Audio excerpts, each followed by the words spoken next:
Olá pessoal, tudo bem com vocês? Estamos aqui hoje para gravar mais uma videoaula. Na videoaula de hoje nós iremos falar sobre caracteres taxonômicos. O que são caracteres taxonômicos, pessoal? Caracteres taxonômicos são aqueles caracteres, são aquelas características que são utilizadas para identificar um determinado indivíduo. Quando eu falo identificar tanto a nível de espécie quanto características que são utilizadas para diferenciar a ordem, para diferenciar a família, para diferenciar gênero e assim sucessivamente. Aqui nessa primeira imagem nós temos dois indivíduos, dois indivíduos da mesma espécie, Acrocimos longimanus. Esses indivíduos, você pode observar, um tem essa perna anterior bem mais desenvolvida que o outro. Isso aqui é um caractere taxonômico para identificar sexo. Ou seja, essa é uma característica que apresenta, esse é um indivíduo, que apresenta um dimorfismo sexual. Ou seja, o macho vai possuir uma característica que se diferencia da fêmea. E aqui no caso, essa característica que vai diferenciar, esse caractere sexual que vai diferenciar esse primeiro par de perna bem alongado. Enquanto que a perna é menor, esse outro indivíduo, a perna é bem mais desenvolvida. Isso para no momento da cópula, ele consiga agarrar a fêmea. Um desavisado, vamos por assim dizer, uma pessoa que não conhece bem esse indivíduo, pode dizer que são dois indivíduos totalmente diferentes.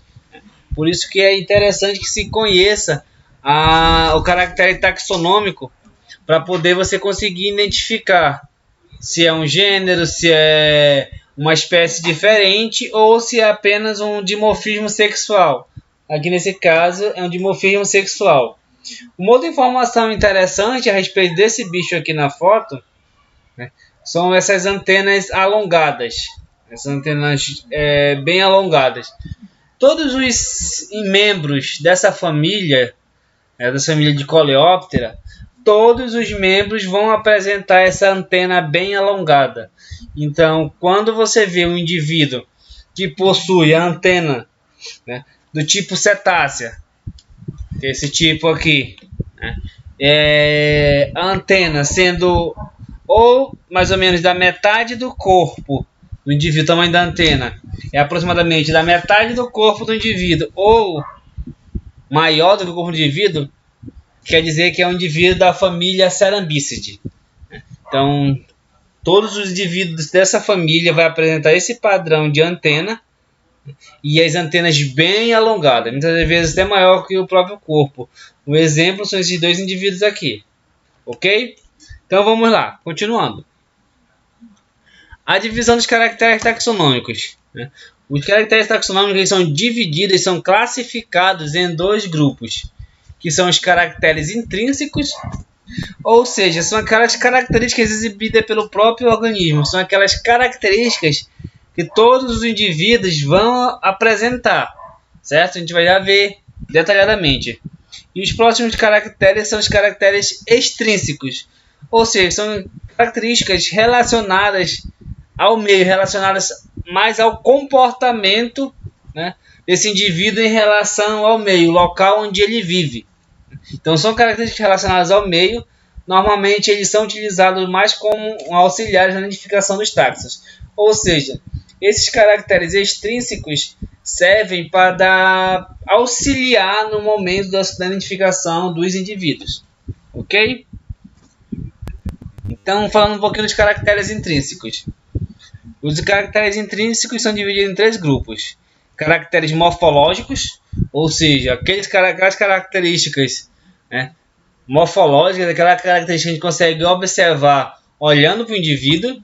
As características etológicas ou comportamentais são aquelas características relacionadas à forma de comportamento do indivíduo. E caracteres moleculares, ou seja, relacionados ao DNA. Então, começando com os caracteres morfológicos. O caractere morfológico é muito interessante. É porque a gente vai ter diversos indivíduos. No início eu havia comentado sobre dimorfismo sexual, né? Então, ali no indivíduo que eu mostrei, no Acrocinus longimanus, o macho vai ter a perna bem mais desenvolvida do que a fêmea, né? Em outros indivíduos, em outros grupos, né, em outras espécies, a fêmea pode ter um ovipositor, que é uma estrutura, né? Isso aí, falando ovipositor, a gente pode citar os ortóptera, né, os gafanhotos, os grilos, que vão, geralmente a fêmea vai ter um ovipositor bem desenvolvido, ou ainda alguns himenóptera, né, como por exemplo algumas vespas parasitoides, onde a fêmea vai ter um ovipositor bem alongado, bem desenvolvido. Ou seja, isso são caracteres morfológicos relacionados ao sexo. Outras situações, né? Outros caracteres morfológicos têm que ser levados em consideração no momento que você pretende identificar um indivíduo, caracteres que são utilizados para identificar as espécies, por exemplo, os estágios de desenvolvimento. Aqui nesse exemplo, mostra o ciclo de vida, vamos dizer assim, de um barbeiro, né? De uma espécie de triatoma, do gênero triatoma. Então aqui nós temos o ovo, ninfa de primeiro, ninfa de segundo, ninfa de terceiro, ninfa de quarto, ninfa de quinto estágio e adulto. Então nós temos 5 estágios ninfais e o adulto. Se a gente observar em cada estágio ninfal, ela é totalmente uma diferente da outra, né? Então, geralmente nesses indivíduos, principalmente nos barbeiros de modo geral, as ninfas são muito difíceis de serem identificadas, né? Por quê? Porque geralmente todas elas vão apresentar esse padrão de coloração, né? Principalmente nos 4 primeiros estágios.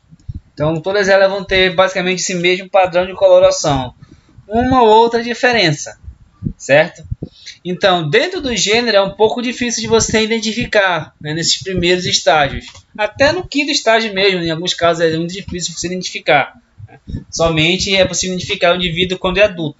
Então, uma pessoa desavisada, uma pessoa que não conhece o ciclo de vida, né, desse indivíduo, pode pressupor, né, que uma ninfa de quinto estágio seja um indivíduo totalmente diferente, seja um indivíduo de uma outra espécie. Então sabemos que não é bem isso que acontece, certo? Então aqui é só um exemplo. Por exemplo, também aquele indivíduo imetábulo, um indivíduo holometábulo, como por exemplo um besouro ou uma borboleta, uma lepidóptera, né? Que aí vai ter o ovo, um estágio larval, que aí já vai ser um formato vermiforme, né? Totalmente diferente do adulto. Então esses caracteres morfológicos devem ser levados em consideração no momento que você pretende identificar, né, estágio de desenvolvimento. Outro, né, o sexo. E o sexo também, eu mencionei no início, é um caractere muito importante que você deve levar em consideração no momento que você pretende identificar um indivíduo, né? Porque geralmente o macho e a fêmea eles podem apresentar característica diferente, um ornamento, uma antena, como por exemplo nos dípteras, principalmente nos pernilongos, o macho vai possuir uma antena plumosa, né? Uma antena que vai lembrar uma pluma, para lembrar uma pluma mesmo, né? Dando uma antena plumosa, enquanto a fêmea geralmente apresenta uma antena cetácea, uma antena filiforme, ou enfim, né? Uma antena mais delgado, uma antena mais que consegue não se diferencia tanto, né? Não tem tanto ornamento. Então isso é uma característica que tem que ser levada em consideração, né? E só como curiosidade, como identificar o macho e uma fêmea da barata? É só observar os estilos, né? Essas estruturas. A fêmea ela só vai possuir 2 sexos, né? Um do lado, outro do outro. Enquanto o macho ele apresenta 2 sexos e também um par de estilos. Isso aqui foi na imagem, mas ele foi cortado, né? Mas enfim, ele parece assim, ó. Então 2 sexos e 2 estilos no macho, enquanto na fêmea se apresenta 2 secos. 2 secos do abdômen, 2 secos aqui no abdômen, na porção final do abdômen.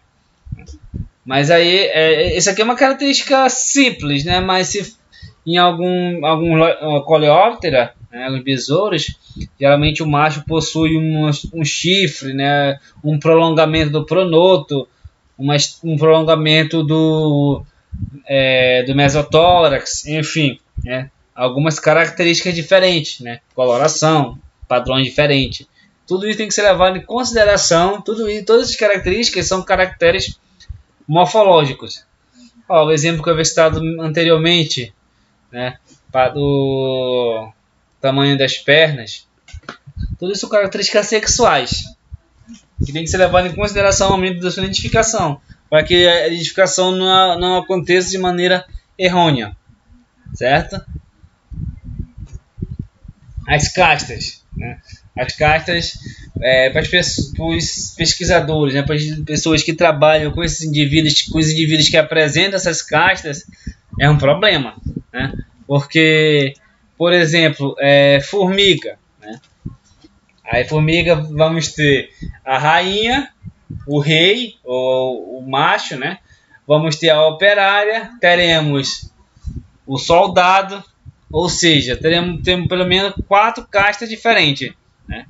2 castas reais, que são chamadas assim, e 2 castas mais relacionadas à proteção e ao trabalho, certo? Então você tem que levar em consideração essas questões, deve identificar se esse indivíduo, por exemplo, uma casta, uma operária, é totalmente diferente de uma rainha, uma fêmea. Então, você tem que levar isso em consideração no momento da identificação. Mesma coisa com os cupins. Os cupins também apresentam castas diferentes, olha só. Apresentam operários, apresentam soldados e os reprodutores, né? Reprodutores, geralmente o macho e a fêmea, somente os 2 indivíduos reprodutores, o macho e a fêmea, as castas reais, eles são os únicos que criam asa, né? Então, no momento do voo nupcial, mais para frente a gente vai estar comentando sobre isso. Então, no momento do voo nupcial, eles vão criar asas e, consequentemente, vão se deslocar, vão sair da sua colônia e tentar colonizar outros ambientes, né? Então, vão apresentar uma outra característica na sua outra característica morfológica. Então, tudo isso tem que ser levado em consideração no momento que pretende se identificar, certo? No momento que for realizar a identificação. Outros caracteres intrínsecos, caracteres comportamentais. As características comportamentais, apesar de não ser possível, né, de quantificar, não é que não seja possível, é que é difícil ser quantificado esses caracteres comportamentais, mas são caracteres que têm que ser levados em consideração no momento que pretende-se identificar alguns indivíduos, certo? Nessa imagem em questão, nós temos uma colônia de Hymenoptera, né, de vespas. Aí, os indivíduos dessa espécie, essa espécie de Hymenoptera, de vespa, aí, o caba, como também é conhecido, elas são de hábitos noturnos. Ou seja, durante o dia, elas vão passar o dia todo agrupadas na sua colônia e durante a noite elas saem revoadas, saem para se alimentar, né? Saem atrás de alimentação. Então, esse padrão de comportamento dela é característico dessa espécie, né? Ou pelo menos desse grupo. Alguns indivíduos desse mesmo grupo, né, que apresentou esse padrão de comportamento, padrão de organização na colônia, em alguns interiores, principalmente nos povos ribeirinhos, eles conhecem essas vespas como caba beiju, né? Beiju, lembrando aquele bolo, né, feito a partir da mandioca, porque ela se agrupa, fica agrupada lembrando um grande beiju, um grande bolo de mandioca. Enquanto, né, o outro padrão de comportamento, olha só, né, um padrão totalmente diferente. Isso porque essa vespa em questão, durante o dia ela está ativa. Então, o comportamento dela é totalmente diferente dessa outra vespa aqui, que durante o dia ela está em repouso, ela está quieta, né? Vamos dizer assim, durante o dia ela está ali descansando, enquanto que essa daqui, durante o dia ela está ativa. Então, elas estão todas elas ali agrupadas ao redor de toda a sua colônia, que você pode observar que a colônia tem uma outra estrutura também. Enquanto aquela fica totalmente aberta, totalmente exposta, essa daí tem uma estrutura que vai recobrir toda a colônia delas. Então, durante a noite, essas vespas aí ficam uma ou duas na entrada da colônia, as demais ficam todas dentro. Enquanto que essa outra espécie aqui, durante a noite, elas estão totalmente ativas e durante o dia elas estão em repouso. Beleza? Então, são características que têm que ser levadas em consideração. Uma outra característica interessante, né? Aqui está mostrando nesse esquema que eu fiz 3 espécies de barbeiro, né? 3 gêneros diferentes. Aqui nós temos o gênero Cavernícola, o gênero Panstrongylus e o gênero Eratylus. São 3 gêneros diferentes de barbeiro. Esses 3 gêneros em questão que eu citei aí, né, nesse esquema, todos eles são amazônicos, né? E esses 3 gêneros, ou essas 3 espécies que estão representadas aqui, que é a Cavernícola pilosa, Panstrongylus geniculatus e Eratylus mucronatus, eles são de hábito, geralmente eles fazem suas colônias, né, dentro de árvore oca. Então, eles já têm um padrão de comportamento interessante. Qual é o padrão de comportamento deles? Geralmente, eles vão defecar, né? Defecam na entrada da sua colônia. Essas fezes que eles depositam na entrada da sua colônia, elas vão liberar um feromônio que vai permitir com que esse indivíduo aqui, por exemplo, ele consiga encontrar o caminho de volta para sua colônia. Ou seja, por exemplo, ele saiu para dar uma volta, para ir atrás de se alimentar, atrás de sugar o sangue de algum parasita, de algum hospedeiro, né? De algum mamífero, por exemplo. E aí, esse odor emanado por essas fezes, esse feromônio emanado por essas fezes, permite que esse indivíduo consiga encontrar novamente o caminho de volta para a colônia. E uma situação interessante é que esse feromônio não é específico, ou seja, por mais que tenha sido um indivíduo de Panstrongylus geniculatus que tenha depositado essas fezes aqui junto com esse feromônio na entrada da sua colônia, indivíduos de outras espécies podem também ser atraídos, são atraídos, melhor dizendo, por esse feromônio, né? Então não é específico, ou seja, não vai atrair somente indivíduos de Panstrongylus geniculatus, pode atrair indivíduos de outras espécies. Isso funciona também como uma forma rápida e segura desses indivíduos encontrarem o caminho de casa, por exemplo, fugindo de um predador. Um predador está correndo atrás dele para se alimentar dele. Então isso permite que ele encontre rapidamente o caminho de casa. Ok? Então isso é bem interessante. E tem gente que utiliza tem alguns pesquisadores que utilizam essas fezes, né? Geralmente fezes de indivíduos que são criados em laboratório, usam essas fezes como uma isca para armadilhas. Então coloca essas fezes ou um substrato, né, geralmente papel, que coleta as fezes de bichos que são criados insetários em laboratório, coloca essas fezes dentro da armadilha. Então triatomídeos que são silvestres, né? Quando vão por ali, sente o cheiro daquelas fezes, são atraídos ali para a armadilha, né? E acaba se escondendo ali. Outro caractere comportamental. Acho que todos vocês conhecem, né, esse indivíduo aqui dessa imagem. Isso é uma tanajura, né? Uma ata, uma saúva, né?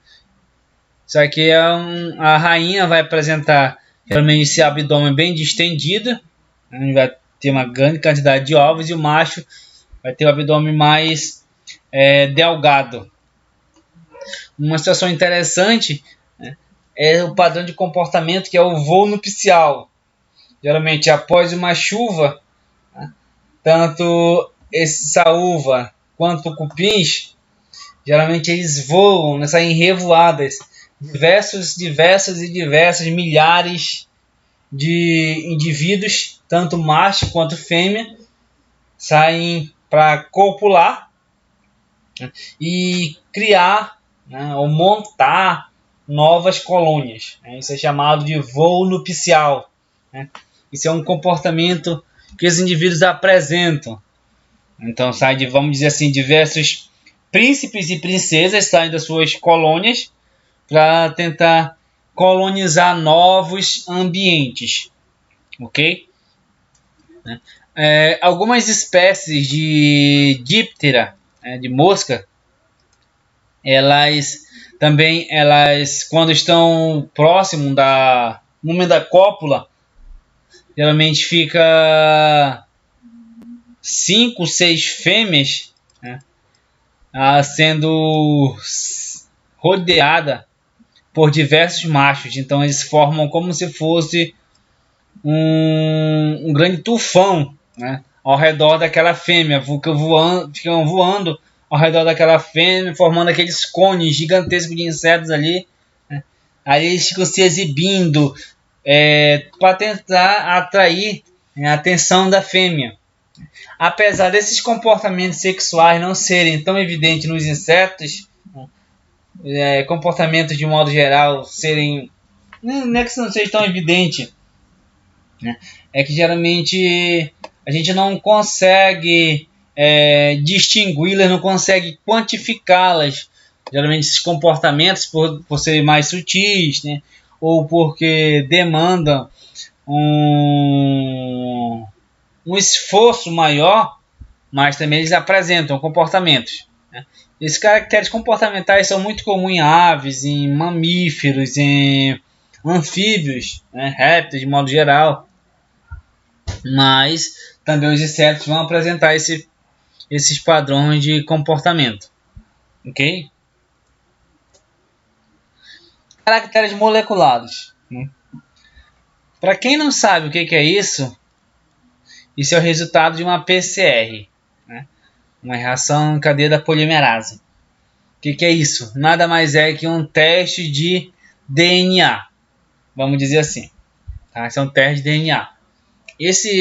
Essa foto em questão foi de um gel que eu fiz no meu mestrado para identificar a presença de Trypanosoma cruzi nas amostras que eu coletei, que fiz em campo, né?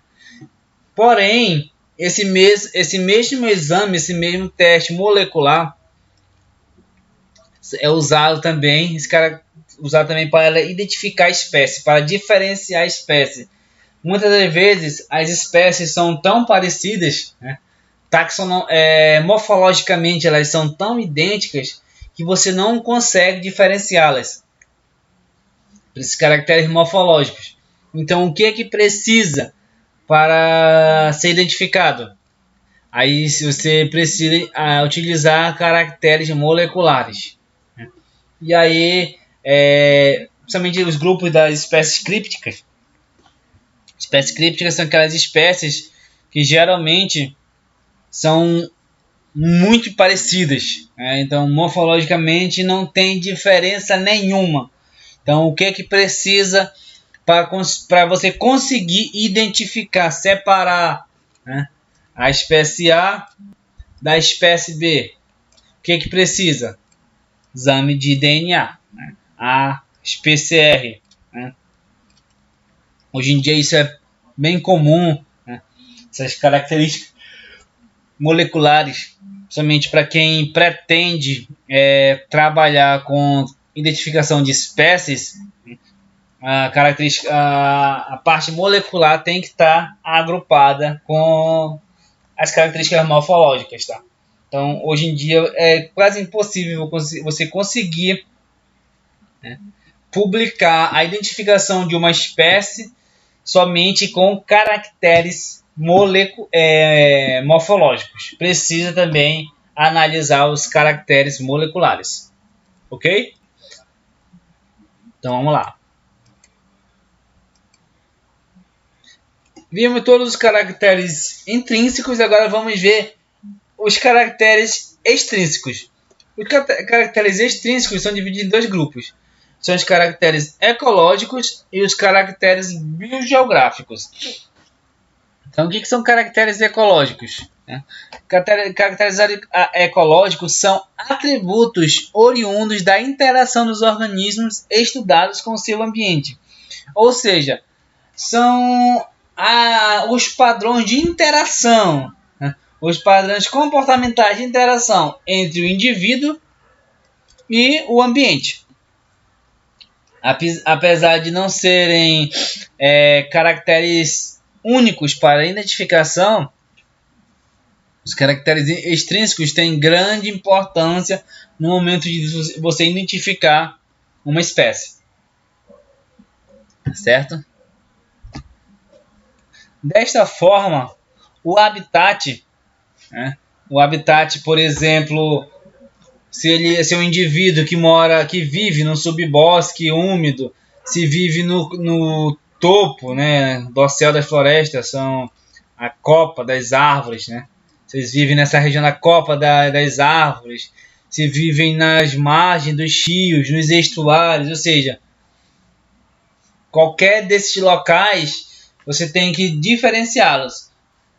Por exemplo, você vai fazer uma coleta de insetos, você colocou uma armadilha naquela região, né? Na região do dorsal das árvores, do dorsal da floresta. Provavelmente você vai encontrar, você vai coletar alguns grupos específicos de insetos.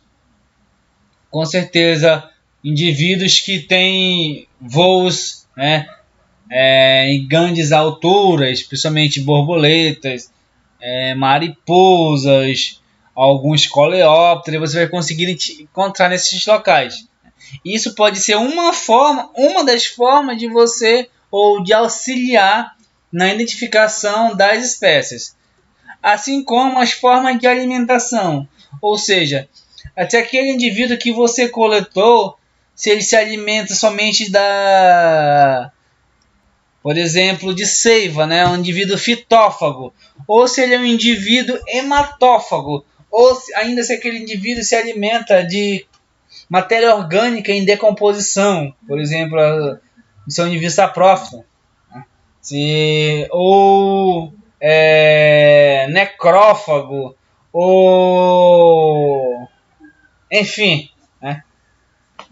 Diversos são indivíduos nectívoros, né? Tem diversas formas de alimentação, né? Então, essas formas de alimentação são caracteres ecológicos que auxiliam no momento de você identificar aqueles dois grupos, né? Ou aqueles grupos de indivíduos, né? Aquelas espécies. São caracteres que vão auxiliar no momento de identificação, né?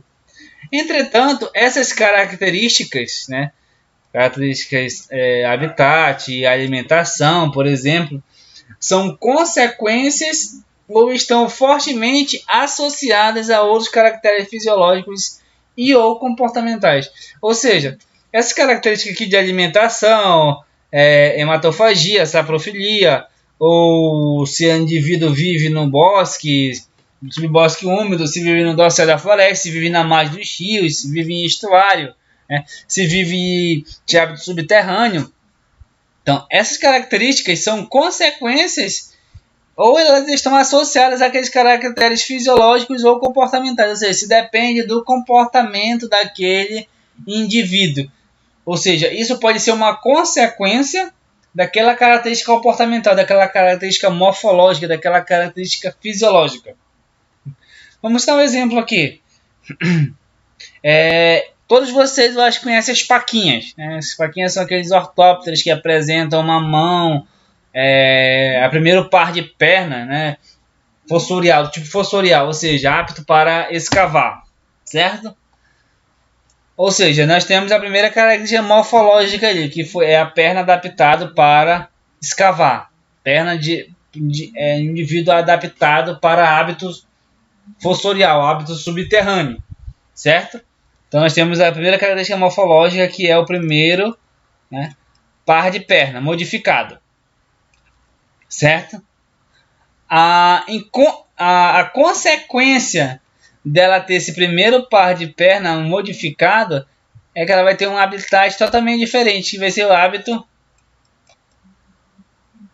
fossorial, certo? Então, aqui nós temos uma característica, né, que é em consequência daquele caractere morfológico, ou seja, aquela característica que é de habitat, aquela característica ecológica que está fortemente associada com o caractere tanto comportamental, o comportamento de cavar, quanto um caractere morfológico, que é as mãos, né, o primeiro par de perna modificado, tá? Ok? Então vamos lá. E característica biogeográfica são as características que dizem respeito à distribuição geográfica dos indivíduos, né? Apesar de uma característica biogeográfica, ou seja, o local de ocorrência de uma espécie no seu caractere único para identificação, ou no seu caractere mais confiável para identificação, mas é bastante utilizado, né? Ou seja, por exemplo, nós teremos espécies que são cosmopolitas, ou seja, vai ter sua distribuição bem ampla, assim como nós temos espécies, por exemplo, neotropical, neártica, etiópia, paleártica, oriental, australiana, né? Temos espécies restritas de alguns locais, né? Por exemplo, espécie só vai ocorrer tanto dentro de uma região neotropical, por exemplo, só vai ocorrer dentro da Amazônia. Está dentro da região tropical, mas só vai ocorrer dentro da Amazônia, né? Assim como nós teremos espécies que têm sua distribuição, né, cosmopolita, ou seja, são encontradas em diversas partes do globo. Ok? Então, pessoal, para nós finalizarmos nossa aulinha de hoje, vou mostrar para vocês alguns caracteres morfológicos que são utilizados na identificação, né? São bastante utilizados na identificação. Aqui nessa primeira imagem, né, nós temos 3 gêneros diferentes de barbeiro. Os 3 principais gêneros de barbeiro. 3 principais gêneros de triatomínio. Na letra A, nós temos o gênero Panstrongylos. Na letra B, nós temos o gênero Rhodnus. E na letra C, nós temos o gênero Triatoma. O que pode observar de diferença bem marcante entre os indivíduos, né? A posição da inserção antenal e a distância entre a inserção antenal dos olhos e a distância da inserção antenal até o ápice, né, ou o início aqui do aparelho bucal do indivíduo. E aí também nós teremos o tamanho ocular, a distância entre os olhos. Tudo isso são características que são utilizadas para identificar a distância dos ocelos.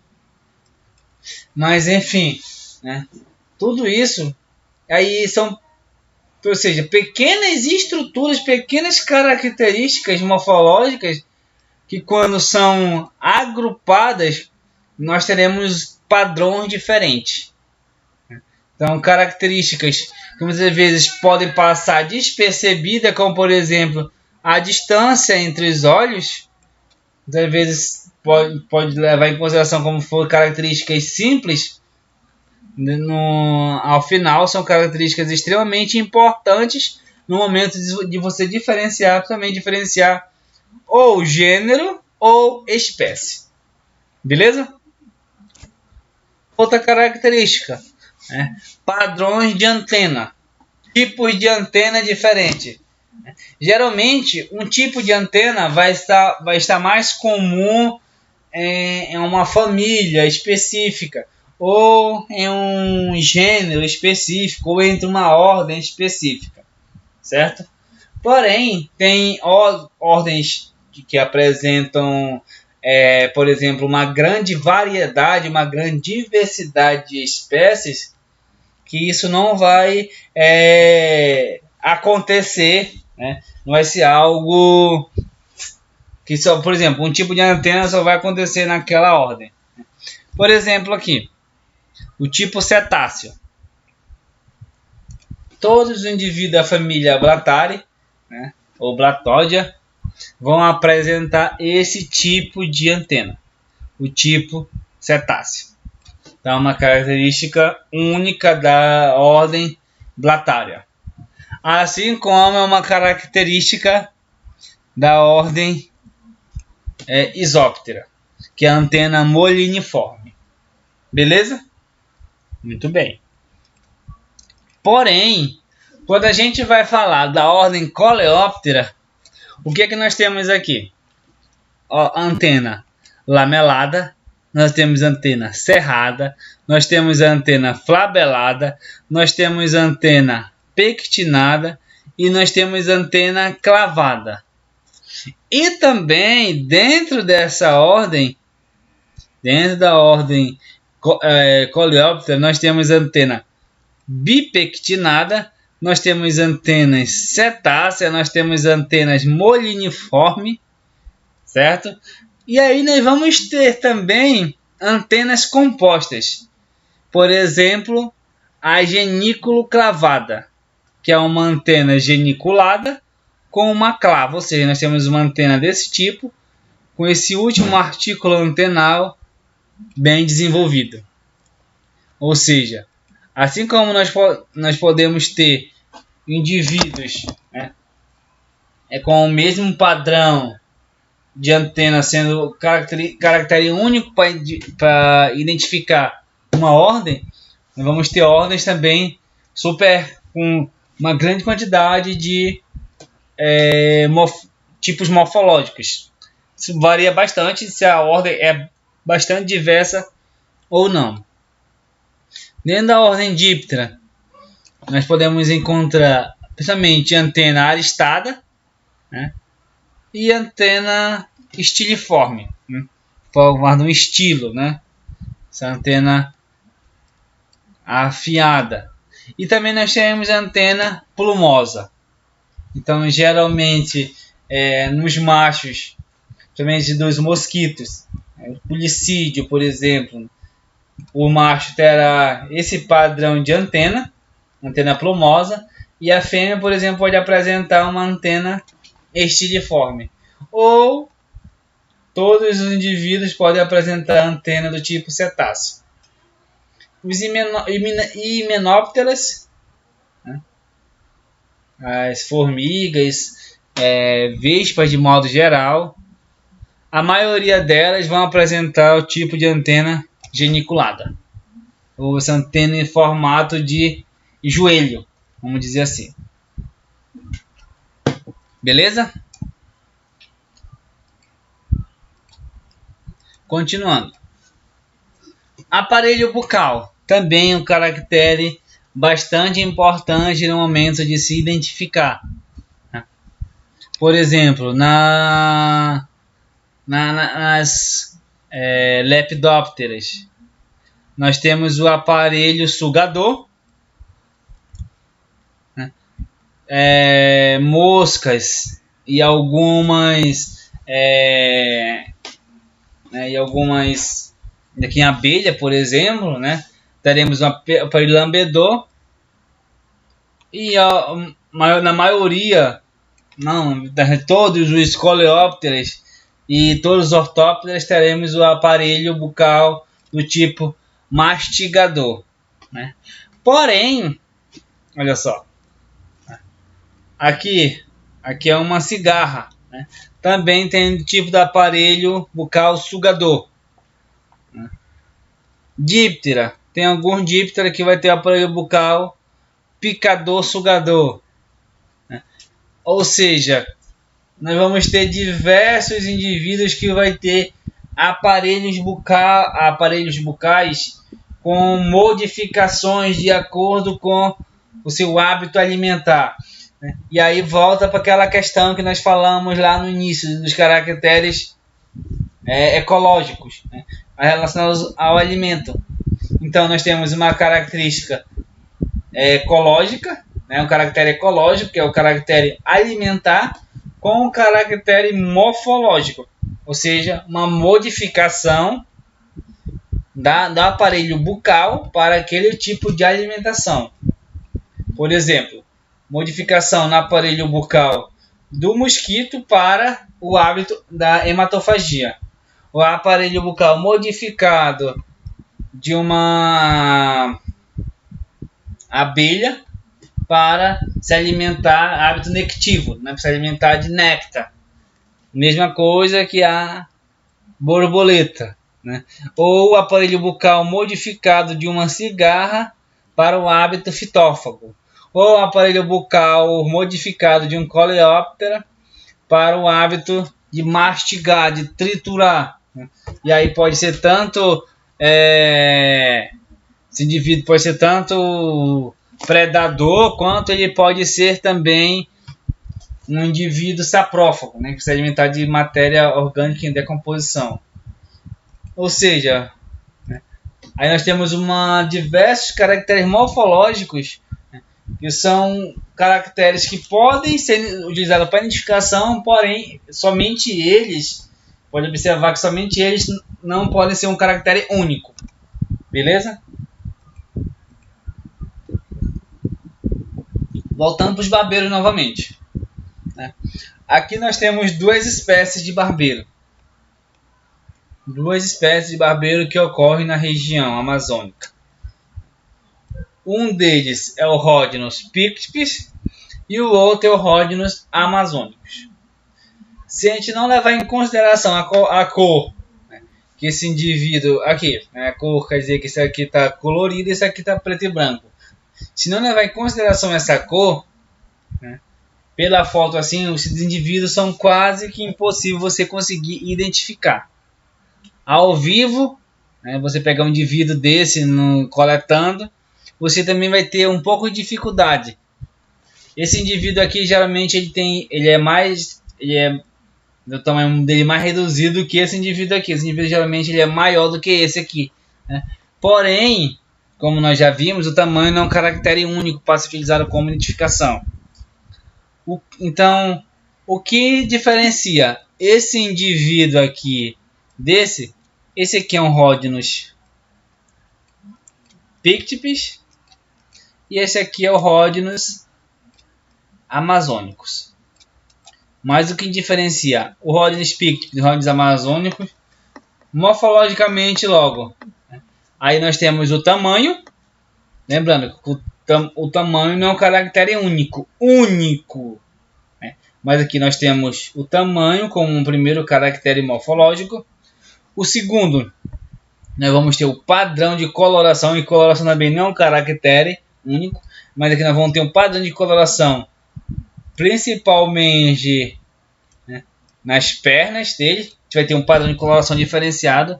Enquanto esse aqui terá uma cor sólida, né? No Rhodnus pictipes vai ter uma cor sólida.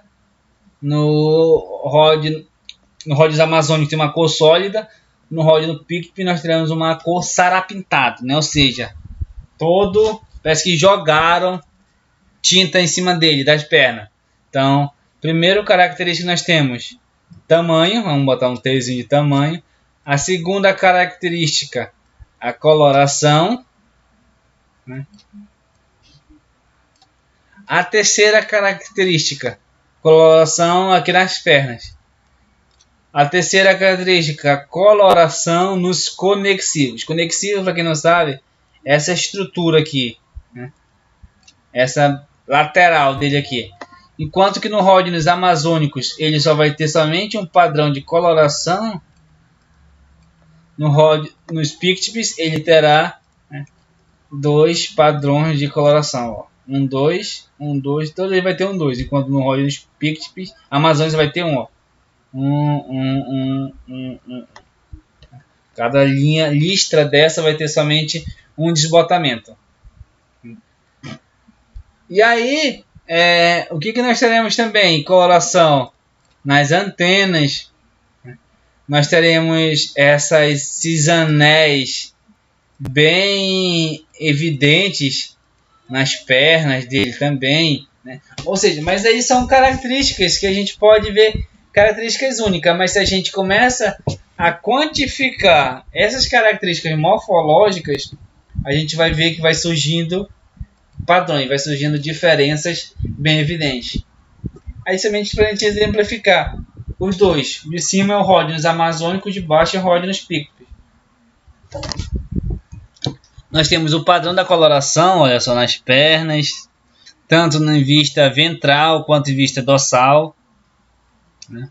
Ó, no dorso dele, ó, a gente vê esse padrão é quase que bem distribuído, enquanto que no Pictopus, no amazônico é bem distribuído, no amazônico, desculpa, é bem distribuído esse padrão de coloração, né? Segue somente um padrão ali, enquanto no Pictopus ele é sarapintado, né? Todo cheio de pintinhos. No Pictopus também a lateral dele, ó, as bordas aqui do conexivo, ó. Tanto na região do dorso quanto no ventre, em ambos os indivíduos. E nos dois é o macho, porque o macho ele vai ter essa característica aqui, ó, bem evidente. Isso aí a gente vai ter o órgão sexual, o eteago. A fêmea vai ser uma região mais pontuda. O último segmento abdominal da fêmea é inteiriço. O macho ele é subdividido. Ok? Então, pessoal, é isso. Tá? Essa é a nossa aula de hoje sobre caractere morfológico. Muito obrigado. Tá? Dicas, né? Nós teremos diversas características morfológicas para identificar um indivíduo. Você não pode pegar uma única característica e você se apega a ela e bota ela embaixo do braço e não larga ela por nada. Ou seja, não faça isso. Então, temos diversas características, então compila diversas características do indivíduo. Você vai achar um indivíduo, começa a compilar o que o indivíduo tem de característica. Qual o padrão da antena, qual o padrão da coloração, qual o padrão das pernas, qual o tamanho das pernas, qual o tamanho das asas, qual o tamanho do abdômen. Ou seja, começa a fazer uma listagem de diversas características e depois você compara, né, esses indivíduos, essas características que você listou, com outros indivíduos da mesma família, do mesmo gênero, né, ou de espécies que já foram identificadas e verifica, né, se esse padrão é o mesmo naqueles dois indivíduos, se ocorre discrepâncias entre eles. Ok? Então é isso, pessoal. Muito obrigado. Até a próxima.